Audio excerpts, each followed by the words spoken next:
okurambura oko kumazire ebiro bibiri kubire kurirwe President wa FIASA Justus Mugisha hamwe n'abanyakakiiko okuruga mu Uganda, Tanzania, Kenya hamwe na Rwanda n'abandi bajwekerwa ba gavumenti okuruga mu mahanga no gamwe.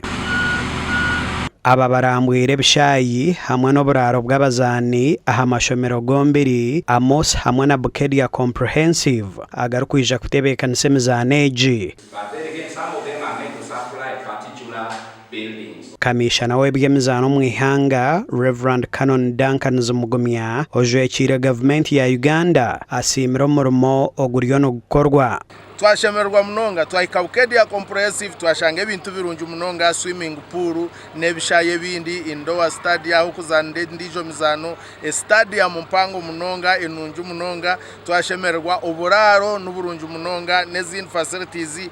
Basimira kimwe irwaro riri just opposite n'ishomero, basimira kimwe mbwenu tutekateka ngo reporter ibaratwara mu mahanga gabo neja kuba neyereka ngo Bukedia Comprehensive School na Amos College zetebekanise munonga kutebekanisa empaka za East Africa izo mwako. Hariho na arena nayibo ibombekire nayiryo mu ishomero kandi bashuba bayombekaho na stadium nayiryo mu ishomero kandi nestamisa abana nko mutwaro kutwira hano ya Amos kandi twagwa hasi twashanga ngo Amos yombekire bishaha bishatu bya basketball byona nibisya kandi byona byahwire. Emizaano egi neyo kwija kutandika 2016 okusiga 2007 by'okwezi kwa munana kandi neteekateekwa kwija kwigurwaho omwebembezi w'ihanga. Omu makuru agandi Boneconsil Girls Secondary School kuruga mu district y'Isingiro hamwe na Shema Girls zashohora empaka z'amashomero ga senior ez'omupiira gw'abishiki eziriyo nizanirwa omu Rundege omu district ya Ruwero. Shema Girls yihwamo Rins Secondary School gori ibiri ahari emwe